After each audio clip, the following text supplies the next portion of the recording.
গাইছ আজি বোলে মেৰেজ ডে বুলি মানুহজনে মাছে খুৱাব ৰাতিলে। এয়া মাছ আনিছে চাওকচোন। গাইছ ঠাণ্ডা কেনেকুৱা বাৰু, বহুত ঠাণ্ডা পৰিছে নহয় জানো। আজি কেইদিনমানৰ আগত ক'ৰবাত হেনো বৰফো পৰিছিলে, সেইকাৰণে ঠাণ্ডাটোও বেছি পৰিছে। আপোনালোকৰ ফালে বাৰু ঠাণ্ডা কেনেকুৱা পৰিছে জনাবচোন। মাছৰ লগত খাবলৈ ধনিয়া নিবলৈ আহিছিলোঁ, তাকে দেখোন ধনিয়াবোৰ ফুলিলেই। অকণ তাৰে লৈ যাওঁ নহয় জানো। মাছততো ধনিয়া নিদিলে ভাল নালাগিব খাই। অকণ পাইছোঁ আৰু যি পাইছোঁ তাকে বুটলিছোঁ। বুঢ়া হ'লো উপায় নাই আৰু কি কৰিব। ঘৰতে অকণমান ধনিয়া খেতিও কৰা হৈছিলে বাৰু, পালেঙো কৰা হৈছিলে। ইফালে বুটলি আছোঁ আৰু এইফালে গ'লো পালেং।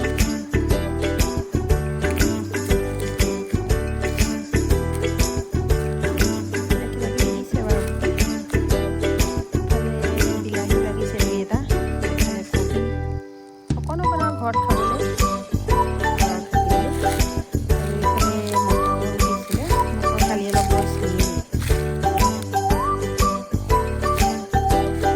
ইফালে মই জুইৰ ওচৰত বহি বনাই আছোঁ, এইফালে পিঁয়াজ দিলোঁ আৰু লগতে বিলাহী ভাজি আছোঁ।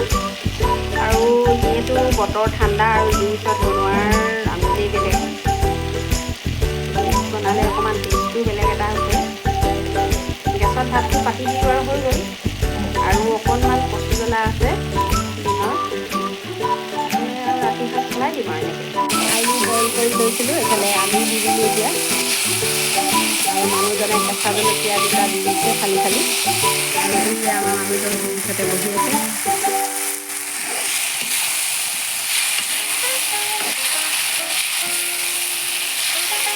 জুইৰ ওচৰতে বহি মাছ ফ্ৰাই কৰি আছিলে, কিন্তু মাছ যেতিয়া ফুটিলে সেইকাৰণে ভয়তে জুইৰ ওচৰৰ পৰা উঠিলে।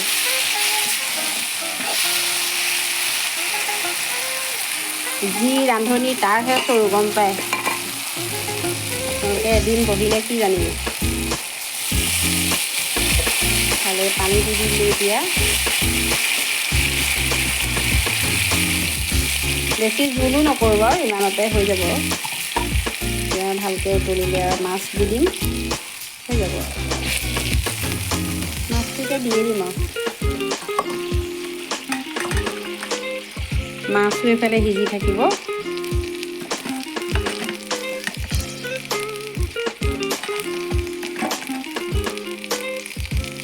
মানুহজনে হেল্প কৰি দিছে বাৰু দেই, হেল্প কৰা ঠিক আছে বাৰু। এতিয়া আৰু ঢাকন দি দিম, হৈ যাব। মাছ তৰকাৰী উতলি আছে। মাছৰ তৰকাৰী পূৰা উতল আহিছে আৰু এতিয়া ধনিয়া দিবও হৈছে আৰু প্ৰায়। এইফালে এতিয়া ধনিয়া দি দিব পৰা হৈ গ'ল আৰু তৰকাৰী।